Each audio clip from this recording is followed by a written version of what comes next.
as a science officer in the Durban office of the International Panel on Climate Change Working Group 2 Technical Support Unit.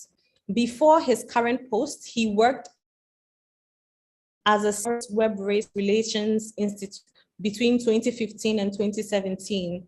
He also worked as a senior researcher under the South African Research Chair Initiative in Applied Poverty Reduction Assessment. Under the chair, he led a study on the poverty reduction core benefits of climate change projects in eThekwini municipality. So we're super excited to have both of you here with us. And so the floor is all yours, Marlies and Andrews. You can begin with your presentations.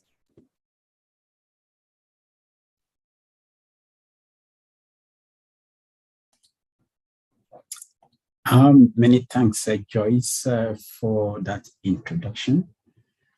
We have a bit of a technical challenge. As you can see, Marlies is currently not online. Zoom has been crashing. But yeah, I'll get started and hopefully she's able to join this session.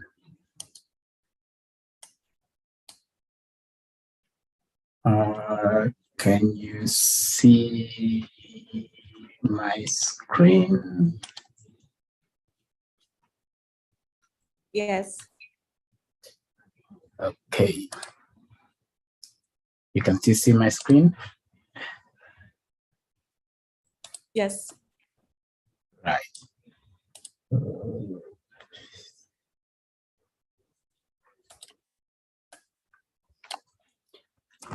Okay, thank you very much. And myself and my colleague Marlies, who unfortunately is not here, we very happy and excited to be part of this opportunity to discuss with you and share with you this initiative. I see Marlies has just joined. Marlies, do you want me to stop and then you carry over? Thanks, Andrew. I don't know what happened. Really apologies to everybody. My Zoom crashed after I had it going.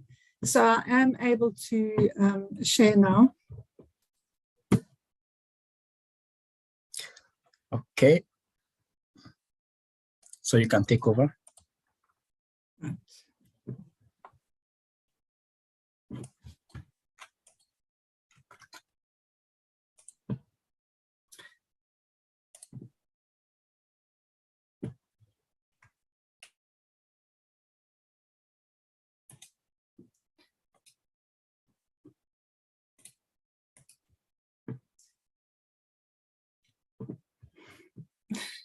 After checking everything worked so nicely earlier, and I don't know what happened. So can you see my screen? Yes, I can see. Yeah, okay, wonderful. So good afternoon, and thank you so much for inviting us to this forum. We're very glad to be with you today. I'm sure Andrew already introduced himself. Also greetings from our co-chair, Deborah Roberts, who wasn't able to join us today. So here in Durban, as you know, we've just been struck by a devastating flood, which may actually turn out to be the deadliest in South African history.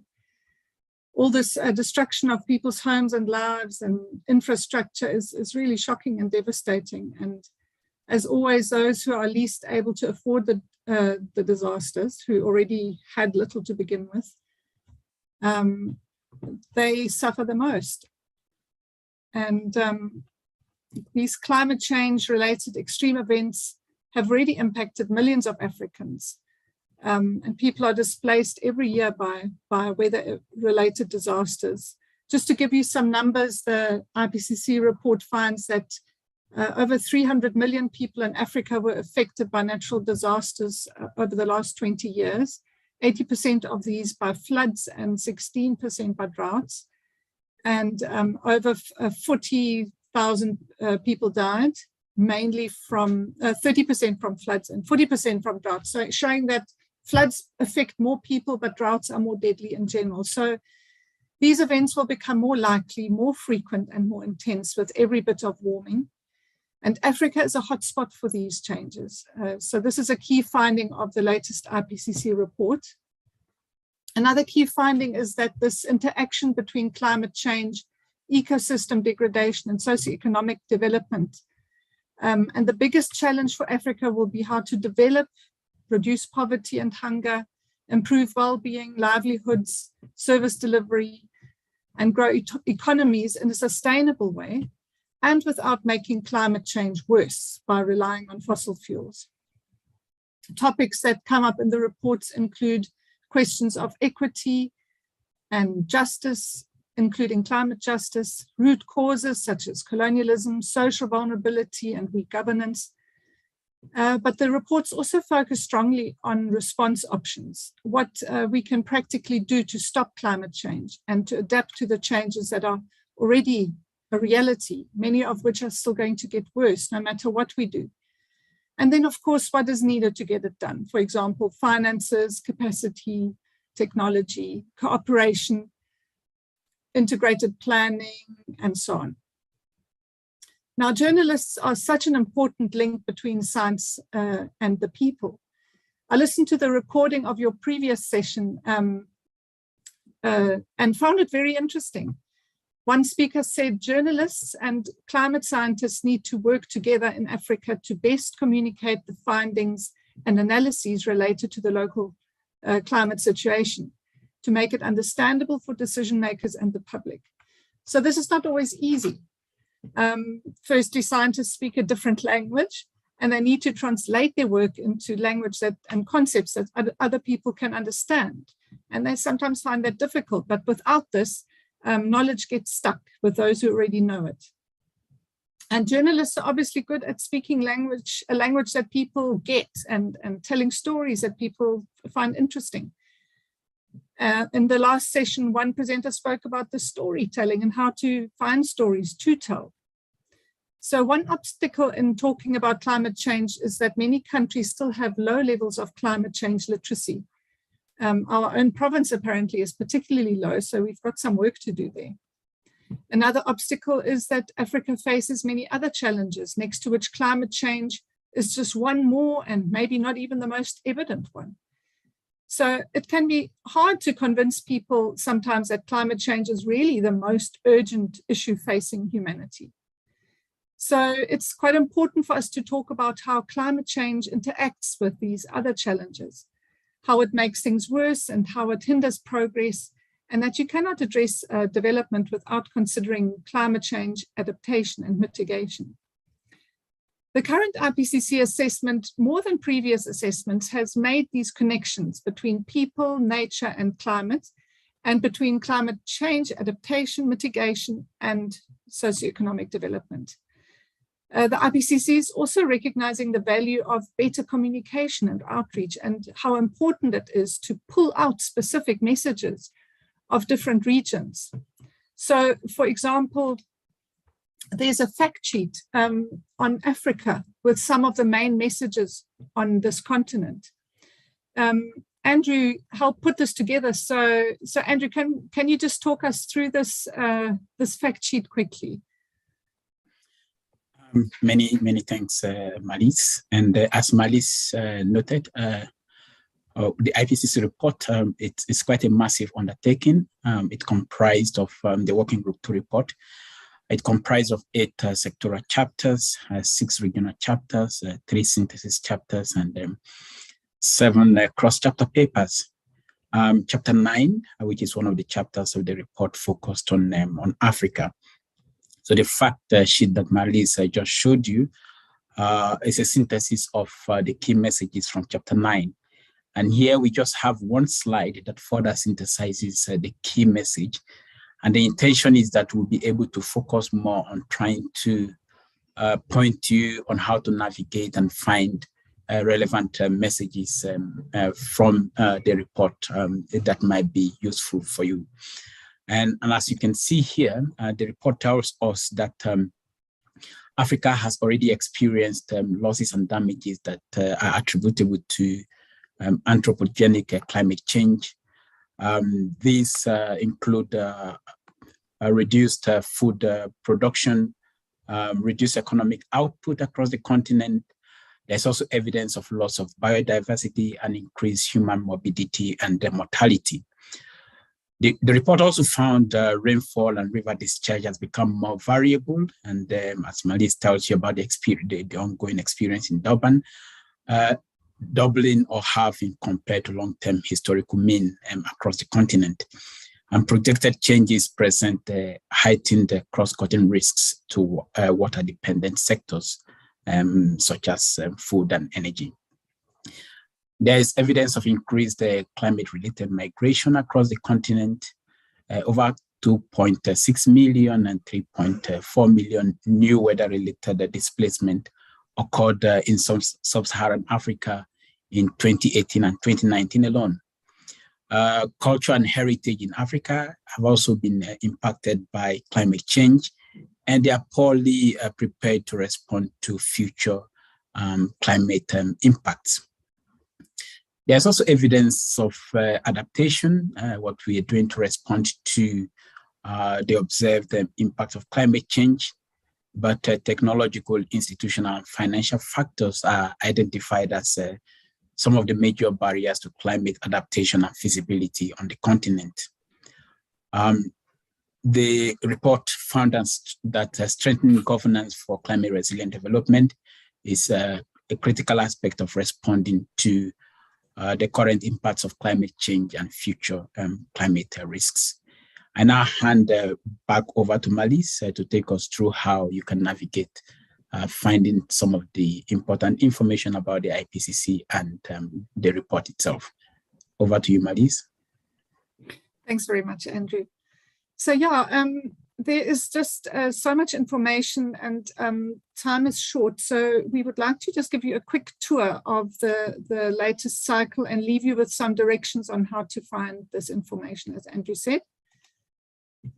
Just briefly, since the beginning of the IPCC, it has produced many reports and guidelines and special papers. And these have supported many intergovernmental negotiations over the course of time, including the latest COP. During the current sixth assessment cycle, the IPCC has already published 3 special reports and the 3 main assessment reports. A synthesis report that wraps up the cycle and pulls everything together is due out later this year. So just to give you a bit more insight, each of these reports has many chapters, and each chapter is an assessment in its own right with its dedicated team of experts. For example, the Working Group 2 report had 25 chapters and cross-chapter papers, right? So the most important, and these are long chapters, I mean, they're long documents. The most important findings of each chapter are summarized in the executive summaries, which are then combined in the technical summary. So this is all still very technical. Each report then produces a summary for policymakers. And this contains messages that would be most important and relevant for governments, rather than other scientists, for example. Beyond that, as mentioned, there are a number of fact sheets with a few key messages on different topics or regions. And then there's an interactive atlas as well. So the IPCC reports, as Andrew said, are like enormous scientific books that are quite inaccessible to most people. And even the summary products are still quite technical. So the chapter teams also produced a bunch of frequently asked questions.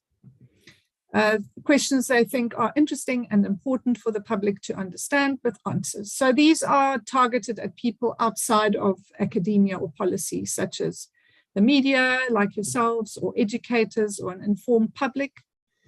And then there are also additional products produced by the IPCC authors sometimes, or other organizations that draw on the reports, but that fall outside of the formal process. So I would now like to just show you quickly where you can find this information.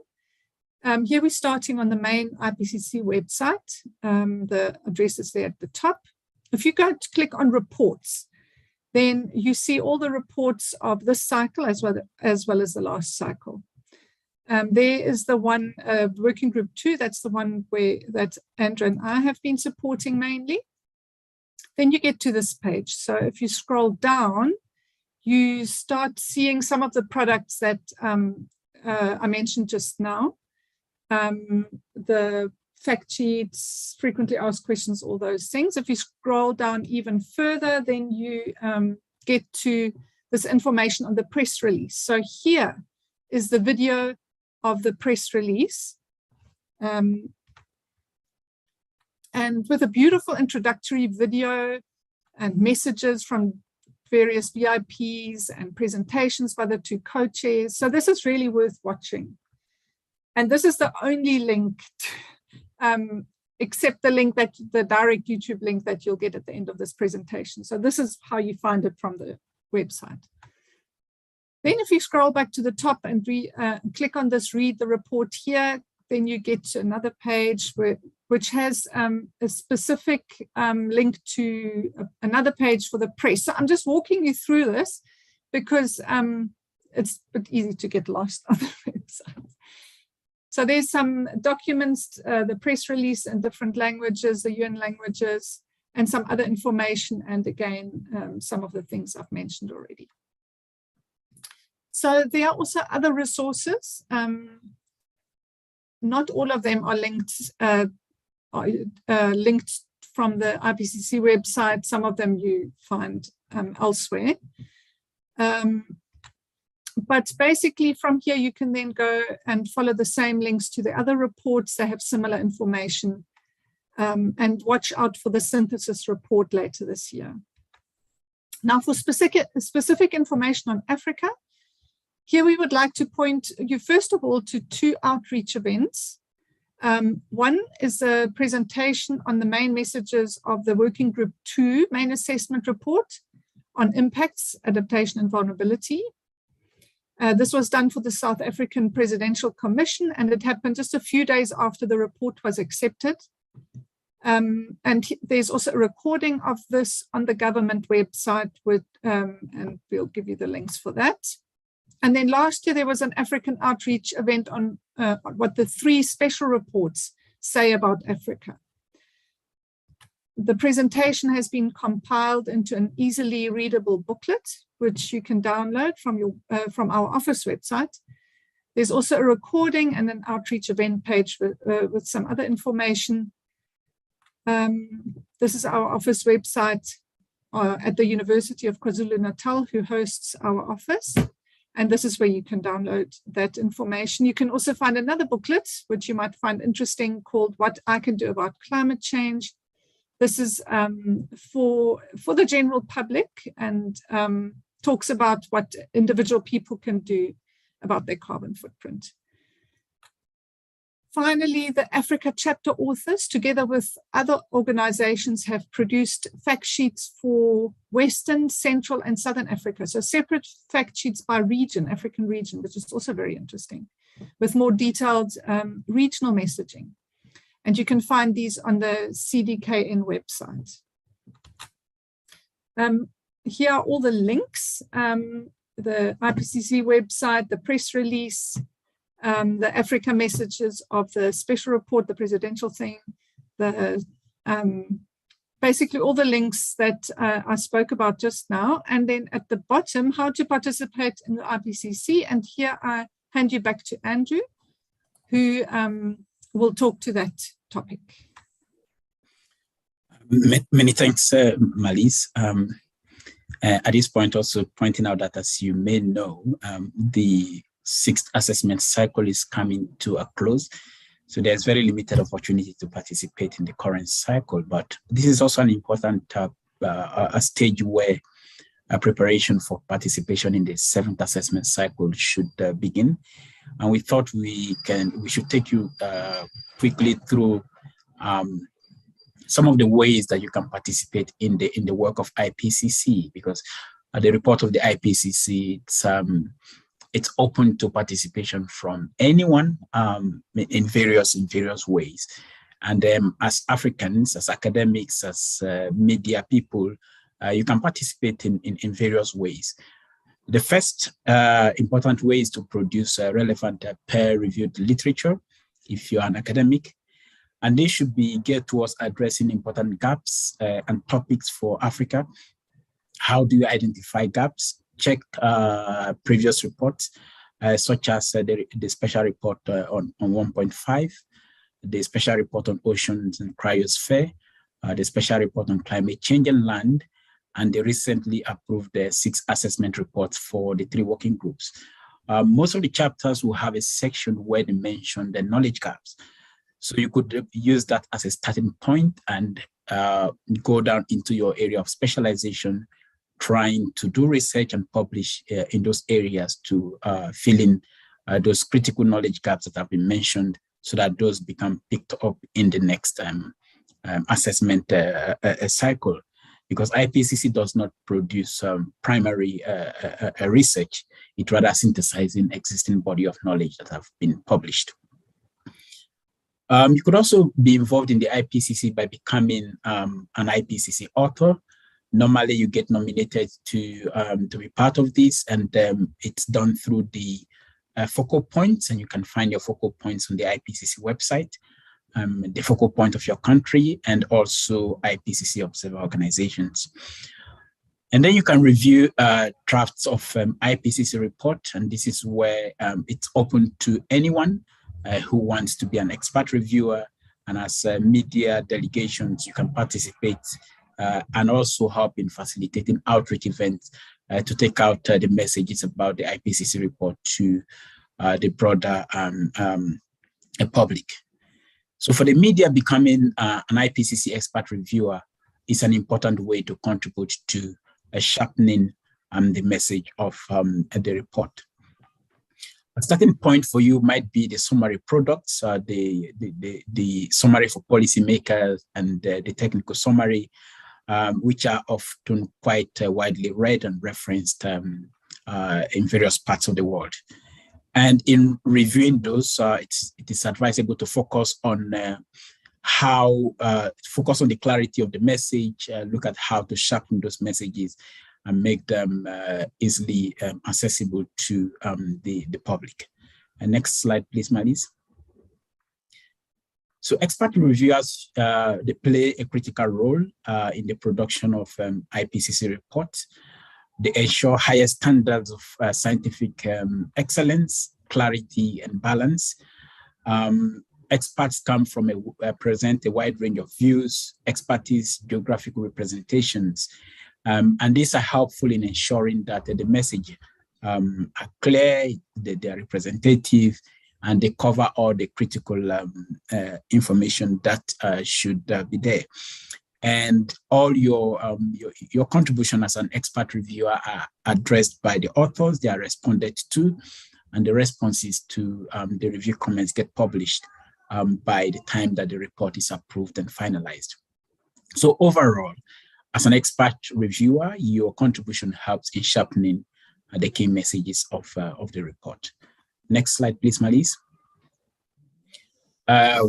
The final way that you can contribute to the IPCC report, I've mentioned this, it's to be involved in outreach events and communications. In doing this, you could aim to familiarize yourself with the content of IPCC report and communicate it to your countries, institutions, and in platforms such as this, holding events where the public can be informed about the work of the IPCC and the implication of those for the choices that we make in our daily life.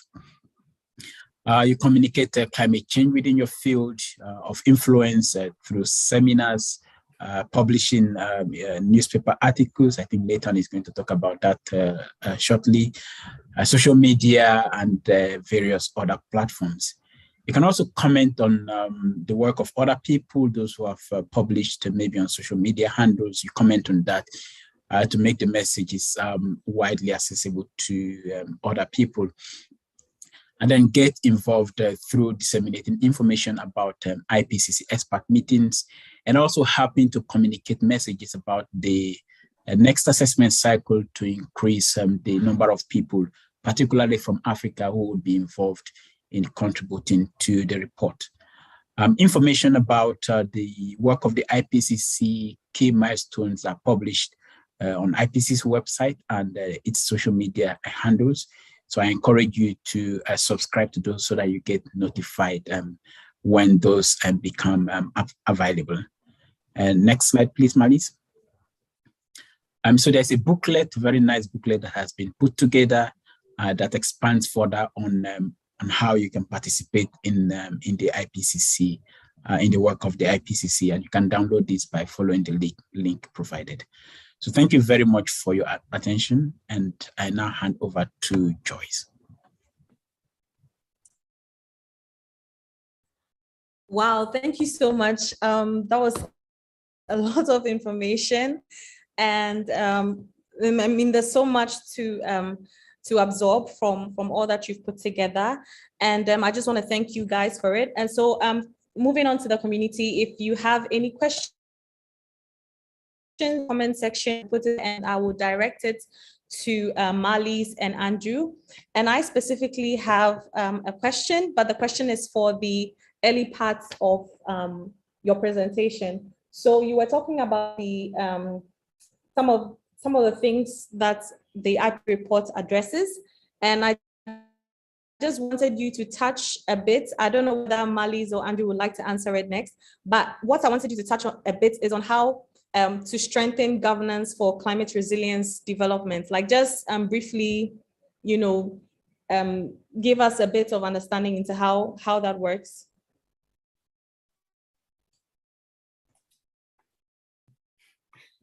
Wow, this is an interesting how to strengthen the governance. Andrew, please chip in. But one thing that, one message that keeps coming in through in the report is the this integrated decision making, that everybody, all the stakeholders need to be around the table, because it's one of these wicked problems that if anybody works in isolation, they're going to miss something. So, you know, so all decision-making has to basically be an integrated process that takes care, so not sectoral and silo-based, but a way where whatever's done in one sector, all the repercussions on other sectors can be taken into account. And yeah, so that's one of the themes that keeps coming through. But I'll hand you over. I'm sure Andrew, who has a more appropriate background, can give you a much more coherent answer. Thanks, Marlies, and I think you covered it nicely. The report talks about a whole society approach and an integrative approach, governance that is cross-sectoral, transboundary, a governance that takes into perspective long-term planning, not short-term planning that is tied to political cycles. Yeah, so it's about that kind of inclusive governance, a whole of society approach, a governance that consider issues of equity and inequality, and ensuring that there is equal opportunity for participation in addressing issues that affect the broader society. But as I mentioned, when it comes to issues of climate change response, there are barriers. And in Africa, as pointed out, issues of technology, issues of finance, these are barriers, and also issues about knowledge. There's limited understanding or limited awareness about climate change. Also, limited information concerning climate data, and also climate information services. So these are some of the factors, if we're able to address them, that could enable this kind of governance approach that we're talking about, to enable a kind of enable climate resilient development. Thank you so much, Andrew. And I think I agree, there needs to be an integrated effort in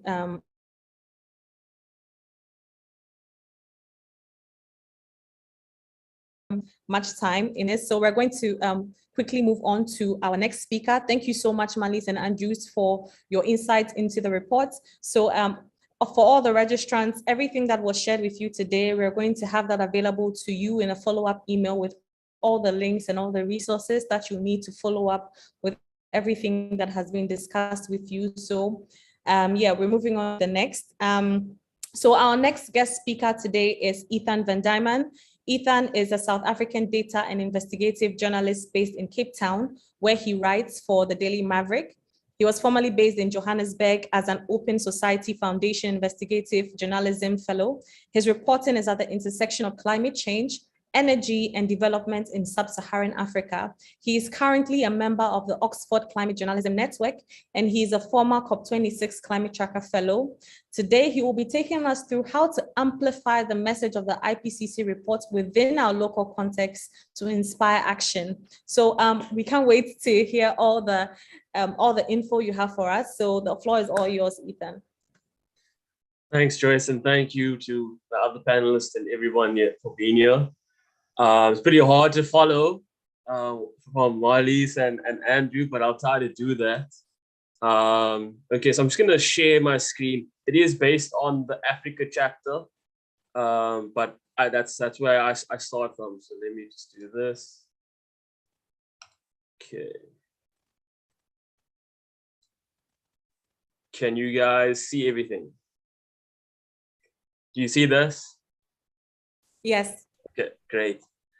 Yes, so a couple of important things, and I hope I'm not rehashing too much here, but essentially, I find it useful as a journalist to just contextualize things in a way that is it informs how you report on this when you realize that things like the fact that Africa as a continent, as a region, contributes the least in terms of greenhouse gas emissions, yet it suffers some of the worst impacts, and it's expected to experience some of the severe impacts sooner than the developed nations. You add into certain other aspects like the obligations for climate finance that needs to be done that aren't being met by developed nations, and you just have a whole bunch of factors that come together, and you see that where Africa, you have to understand, is in this a terrible situation in terms of climate change, least capable of dealing with it, the least adaptive capacity, but yet facing the strongest challenges. Right, there's a lot of notes here, but just to add on to that, the projected impacts are widespread and severe. I think that this is something that if you really want to inspire action, I think one of the first things you need to do is to care. I always tell people that, like, people ask me what can people do about climate change in their communities as individuals. And it's important for me personally and the organization I work at to delineate and to differentiate ourselves from activists. I'm a journalist, not an activist, but the point is to still spur on positive action that has impact. And the easiest way to do that is definitely to care first. If you can get people to care, and if you can care yourself enough, you'll find ways to do things in your local context. So I think you'll find things you can do, organizations you can work with, people to talk to. So the most important thing you can do is to care. And then the second thing I would say is just start where you are.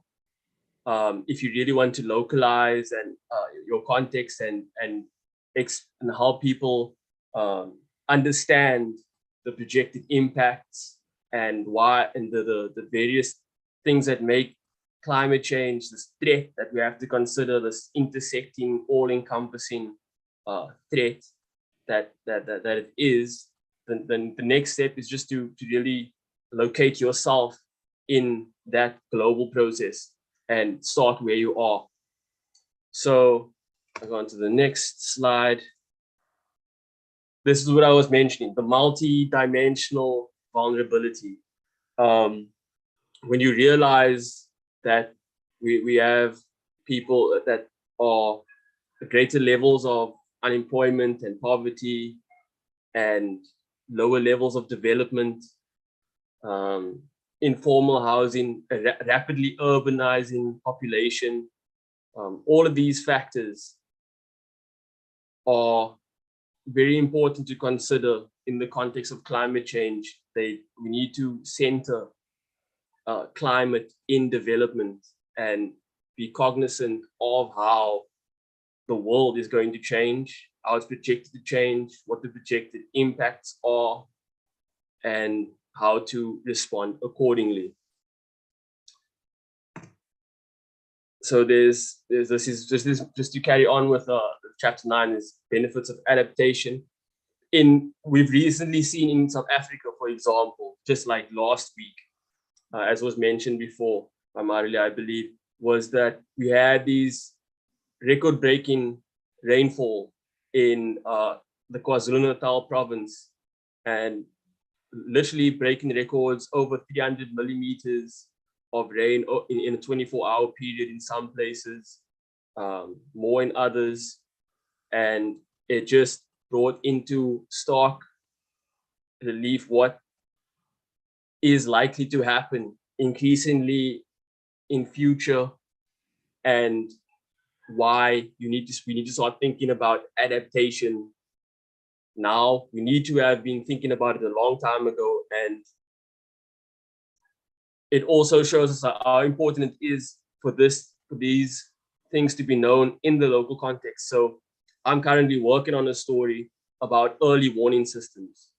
So the United Nations, in association with the World Meteorological Organization, WMO, have recently announced this initiative to essentially ensure that the world is covered by early warning systems in the next 5 years. Early warning systems basically just whatever it is sends out an alert to relative authorities to tell them that there's this sort of weather that's coming that's going to cause havoc, and enable people to react. But that only works if those communities know how to respond to that.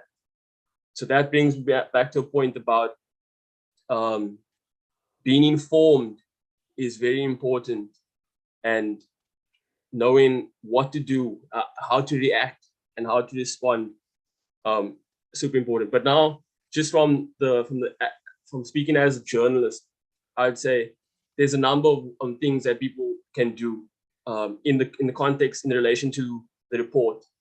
So I'd say if you're a journalist or you're someone that's looking to amplify the message of the report, what I tend to do is I like to localize it, and I like to understand, because I write for South Africans in the main. I write, but what I will do is I'll go to either the original report, and you follow the process that was outlined by Marily, how you get to the actual report, and I just Control F on my keyboard and I type in South Africa.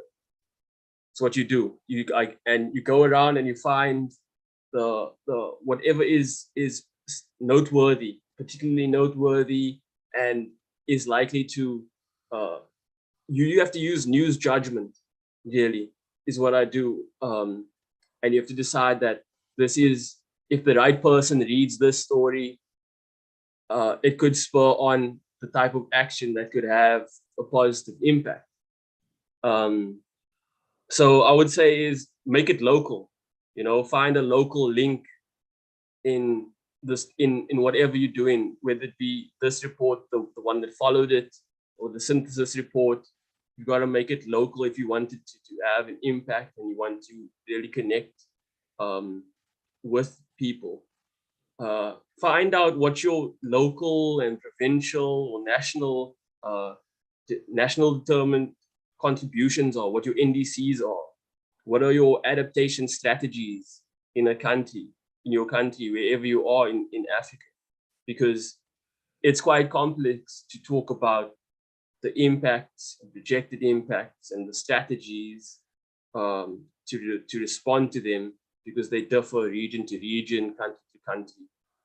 But there are the two main messages that I would like to share, basically, is that the most important thing you can do if you really want to inspire action and be a positive force, is to first of all care enough, and then to just keep it local. Start where you are, see how the area immediately surrounding you is projected to be impacted, because if you reach the people that are close to you and you explain to them how they're likely to be impacted, people respond more readily to that, just because it's their home.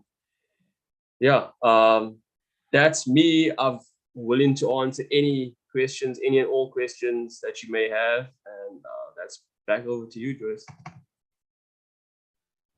Thank you so much, Ethan, for this inspiring presentation.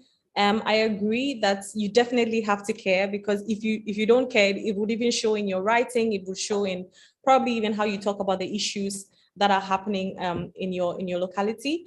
I think we have a statement from Adugna, and he says, I think customizing the climate changes into small projects are important for following the approaches of climate smart agriculture. Okay, so I'm not too sure. I'm not too sure I'm getting the scope of what he's saying. Can you come again, Adugna? For me, I think one of the things that has been on my mind ever since you started the presentation, or ever since we had this whole conversation about the IPCC report, is since it has come out, in Africa, we are not really hearing anything from our governments. We're not hearing anything from our news, like media, about this report. So as a journalist, or as journalists, how do we start holding our governments accountable to these kind of reports? How do we start making the IPCC reports like a conversation that we are having as a nation? How do we start doing that?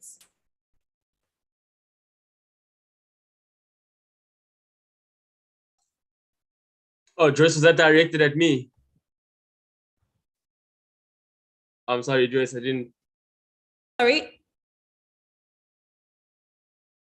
Joyce, did you direct that question at me? Sorry. Yeah, I'm not hearing what. Oh, yes. Well, I think what's important to establish is those, I would say, accountability metrics, to put it that way, is to essentially know what, so pretty much every country in the world, I think it's maybe Syria and Venezuela are the only two countries that aren't party to the Framework Convention on climate change. So all countries have signed up to this. They all have obligations in terms of every 5 years they've got to submit nationally intended, national determined contributions. In there, you'll find a lot of information.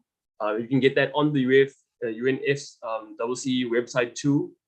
CCC website too. You can get that information there, and usually that will tell you what your government or local authority is doing in terms of mitigation, where they are, the greenhouse gas emission range that they expect to reach, and what their adaptation strategy is, etc., etc. So just knowing those, having those as accountability metrics, knowing what your authorities are saying they are going to do, is a good first step, because that's when what you can use that for is then to see where are they failing, what is being done to meet these goals, and then you can get even deeper. You can be like, do these goals go far enough? Are they ambitious enough? Do they make sense in our local context? But a good place to start in, I think, is to just know what the authorities are saying they're going to do. And because most countries are signed up to the Framework Convention, most countries will have some sort of formal declaration of their intent.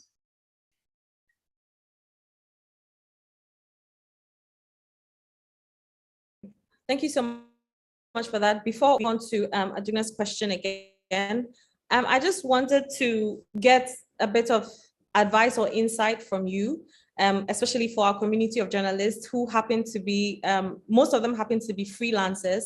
So for the freelancers that are not like in a media house or are not part of a newsroom, what kind of advice would you have for them in terms of, joining this conversation and making sure that their voices are heard, making sure their stories about NDCs?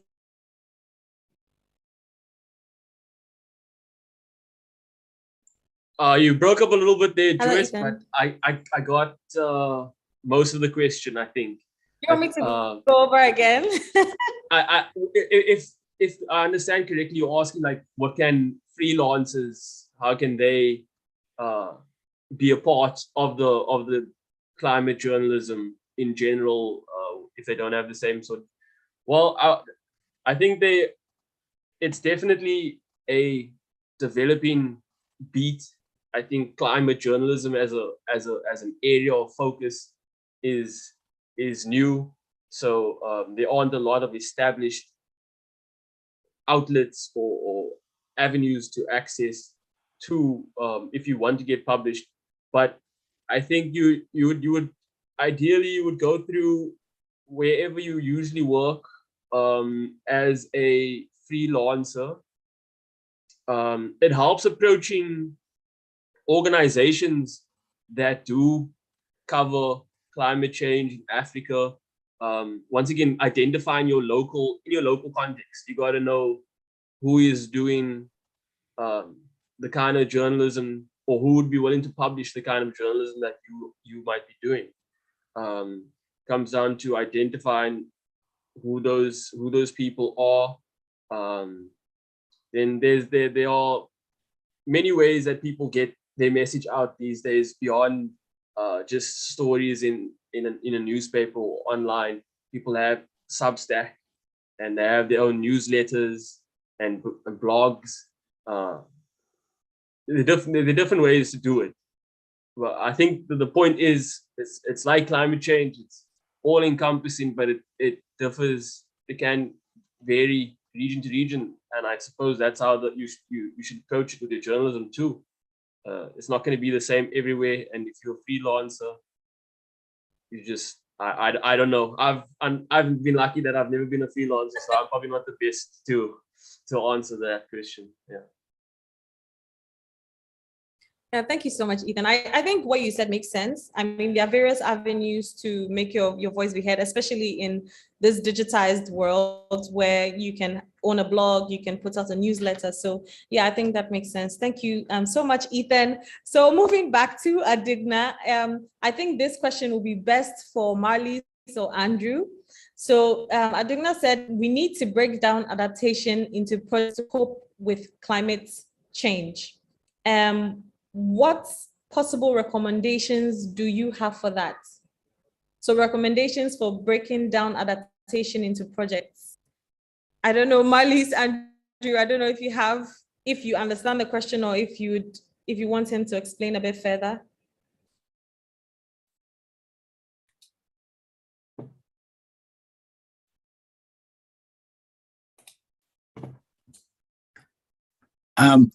I can come in. I don't completely understand the question, but the aspect I get is breaking down adaptation into projects. But one of the things that the report pointed to is how different sectors of the society are interdependent or interconnected. And that's why it is important to take an integrated approach or an integrated understanding in terms of climate change adaptation, because if that is not done, there's a risk that adaptation in one sector could have a trade-off for another sector, or could have an unintended consequence. So one of the examples used in the report is in terms of irrigation. Yes, irrigation helps, in improving agricultural yield, but that has implication for a whole lot of other sectors. So in terms of adaptation planning, it is important to take a kind of an integrated approach to be sure that we consider the synergies and trade-offs of adaptation, of adaptation in one sector for important societal issues in other sector. So as I said, I hope I understood the question correctly, and Malis, please feel free to chip in. No, that's quite right, Andrew. I think that is a good example. And there are other examples of potential maladaptation. For example, I mean, yeah, I'm just looking now at the presidential presentation that we did. And there are many, also changing observed adaptation projects in agriculture.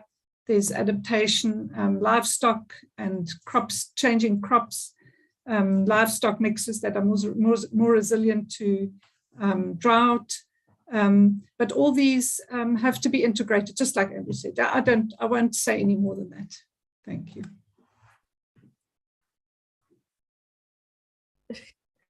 Yeah, thank you so much, Malis and Andrew. And I think I said yes, you answered this question. Okay, thanks. And can I come in on the hello, earlier Andrew. question? Sorry, Yes, I cut you off. What were you trying to say? Yes, I would like to come in on the earlier question about the lack of importance, or the seeming lack of importance, or the focus on climate change issues in Africa, that we don't see it much in terms of at the leadership level. I think there was a question like that. And Nathan provided an excellent response, and I thought I should add to it and re-emphasize the point that Malis made earlier. You know, in Africa, we're faced with so many challenges, and climate change is one of those. And the discussion we're having, if you don't think of this kind of integrated approach and see how everything is interconnected, you know, we focus just on reducing poverty, but not looking at, you know, how climate change is contributing to increasing poverty. We focus on food security, but we're not looking at the implication of climate change for food security. And also linked to that is a question of climate literacy. In terms of democracy, and informed citizenry will have implication in terms of, you know, the policies of political parties. So when you have a society where people are not well informed about climate change, you know, there's a risk that the climate change issue does not filter into the political agenda, because we're thinking of just addressing issues piece by piece, and that kind of integrated approach does not come in. And I think that's where the issue of climate literacy becomes also an important consideration.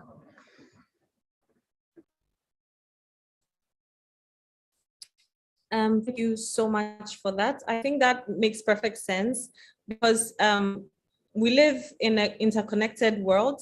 That's why it's called an ecosystem. So everything has a direct or indirect effect on another thing. So when we are thinking of climate adaptation, we need to consider everything as a whole, and then before we can try to see how we can impact different segments. So yeah, thank you for that. And that brings a lot of things into a clear perspective. I think the next, okay, so Dominic wants to make a contribution. Yes. Let me see. Can you hear me? Yeah.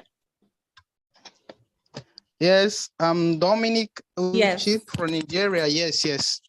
I recently wrote that I'm doing my PhD in agricultural extension, and I focus on climate change and private extension agency, their competency. This topic is very good and very clear, focusing on the need of the society this time around. And they have spoken many things, and very good. But you see, in Africa, and especially in Nigeria, the issue of climate change and adaptation, mitigation, resiliency has to do with farmers.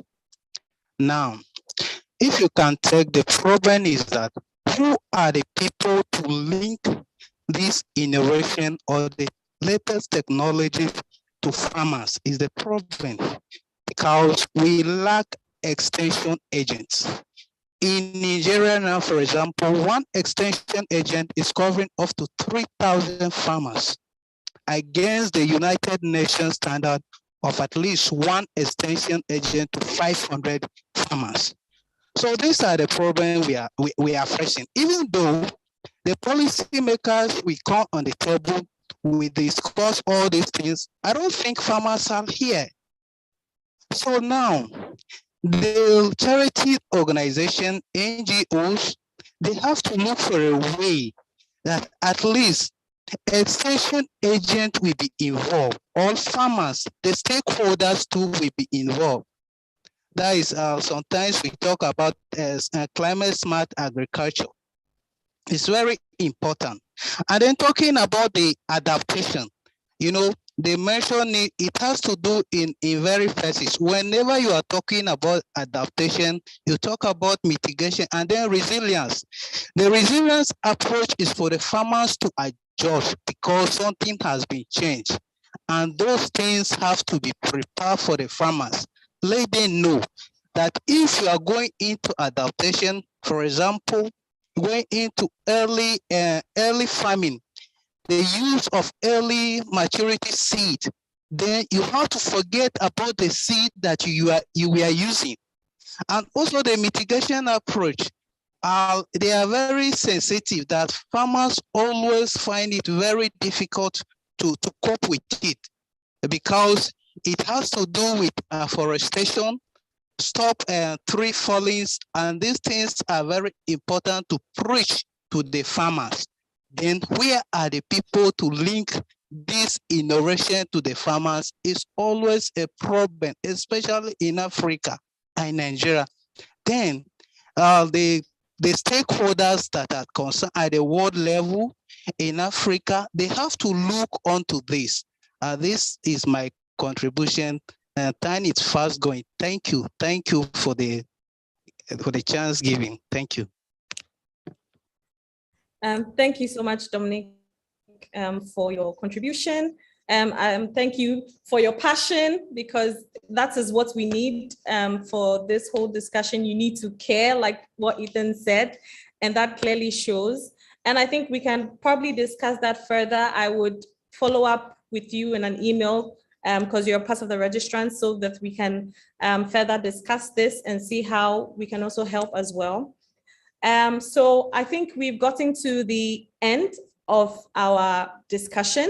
And if anyone else has some few questions, I mean, this would be the time. Or if not, you can just send me a private message or an email. Okay, so I think we have one more question. Okay, from Lydia. And I think that one goes to Ethan. So Lydia is a fresh graduate journalist, and she wants to know how to actively participate in climate reporting. Because she's new, she doesn't really have access to any of the platforms. She's not really experienced. And most of the fellowships out there are looking for experienced journalists to work with into their fellowships and all of that. So she just wants a bit of advice.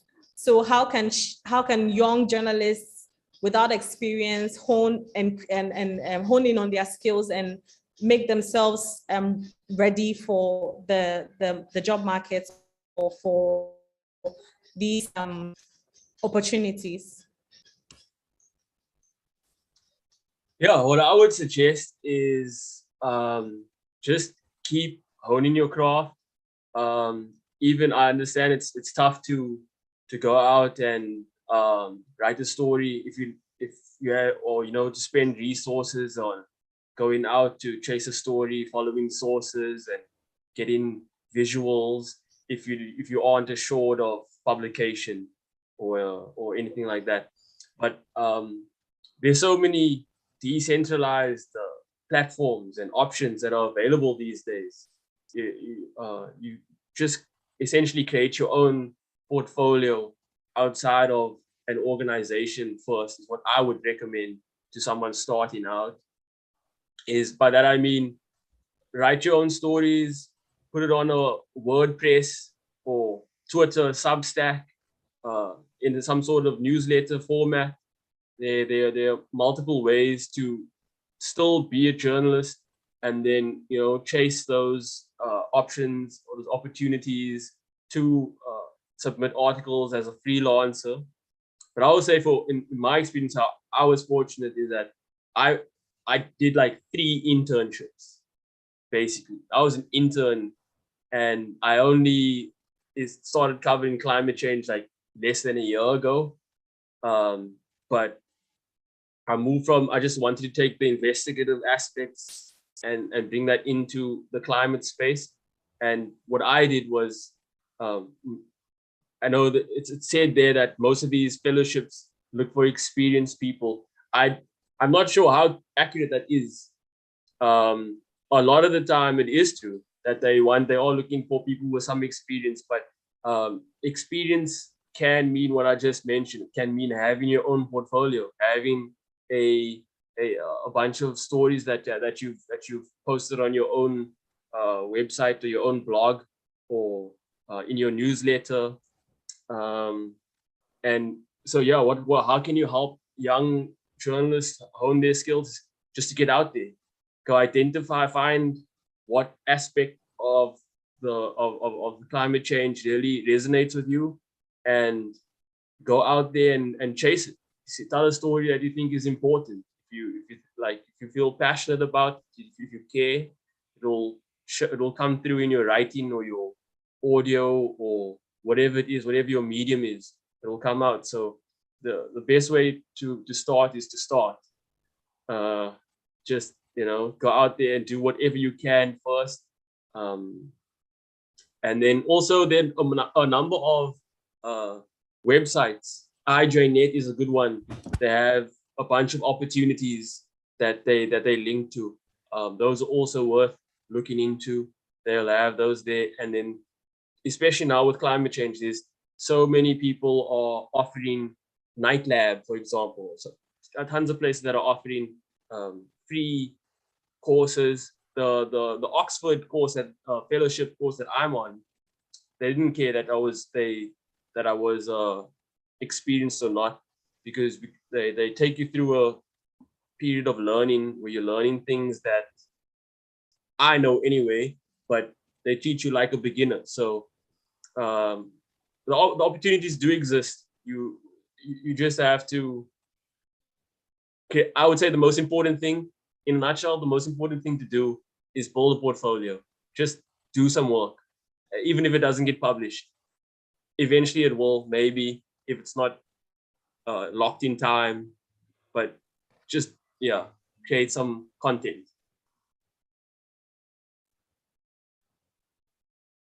Yeah, over to you, Joyce.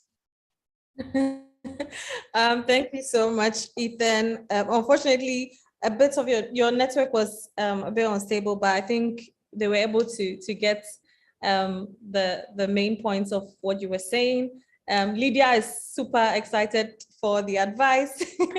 Yeah, so thank you so much. So we've gotten to the end of our community hangout. And wow, it's been amazing. I've learned so much from all our speakers. And I just want to thank you all for joining the hangouts. I enjoyed myself, and I know that you all did as well. And I hope that we will meet again in the future, in the foreseeable future, to have more insightful discussions on climate change. So before we end, I would like to encourage everyone to join our growing and engaging Africa communities on Facebook and Telegram. Get an opportunity to network and share ideas with extremely talented journalists from across Africa, collaborate and discuss climate-related issues and potential solutions. You can also interact with me on a one-on-one session within these groups.